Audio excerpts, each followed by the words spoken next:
Hey guys, this is Comic Uno, and today I'm doing a review for The Return of Arrow. So let's start talking about this episode.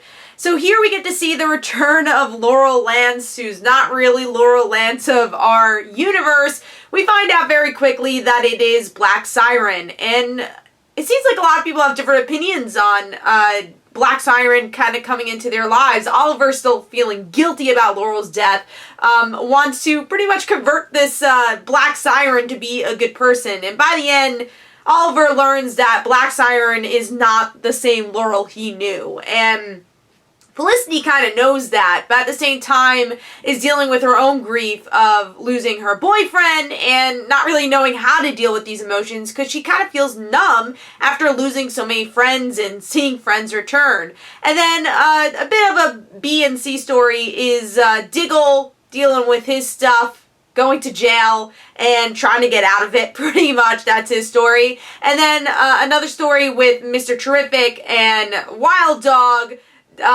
dealing with Mr. Terrific being tired of getting his butt kicked and also losing his husband because his husband left him after the events that happened in the mid-season finale. So what I think of the episode overall, it's a mixed bag, honestly. There was a lot of things I felt bored with, but I mean, even if you're a Laurel fan, I don't know if you'll like this because, you know, there was the promise of seeing that mid-season finale and seeing Laurel again. And even if seeing Black Siren, I thought Black Siren was a good villain of the week. I'll say that. I thought she was a good villain of the week, but not a good A story in some ways because now it's leading into getting another Black Canary. And I think the biggest problem of the season is too many new faces. There's way too many new faces and not focusing on the old ones. And of course, because Laurel did die on the show, I understand why there can't be a huge main focus on her. But even, you know, Thea, she wasn't even in this episode, and she was a big person in Laurel's life. Diggle also, like, his story was boring in this episode. Nothing really happens. It's just like him going into another prison and they're like, no, you're not going in another prison.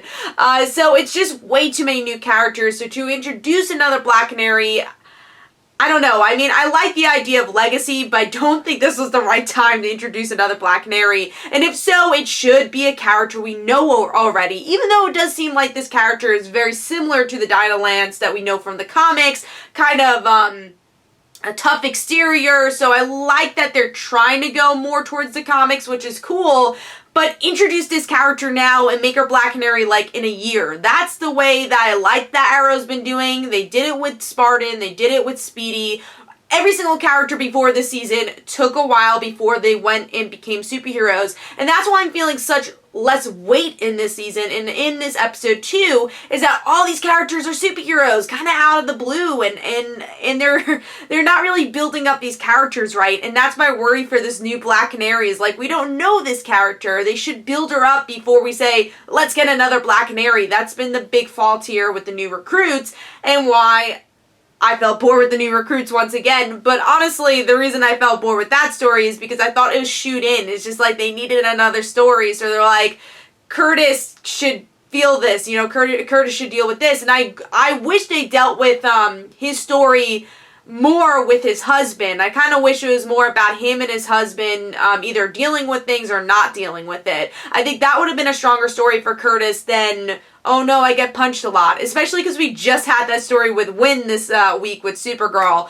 So I didn't really love this episode. I think there were some interesting moments between Oliver and Felicity with their feelings towards Laurel. But I do think it just kind of crumbled apart with this episode. I think it had a lot of potential with bringing Black Siren, but she just wasn't as interesting as the cliffhanger made it seem to be. So I thought this was kind of a weak episode, but let me know in the comments below what you thought. This is Comic Uno. Don't forget to follow me on Twitter. Don't forget to like my Facebook page. Also, description below, there are links to my comic book, Like Father, Like Daughter. And don't forget to like the Facebook page of Like Father, Like Daughter. And I'll see you guys later. Bye.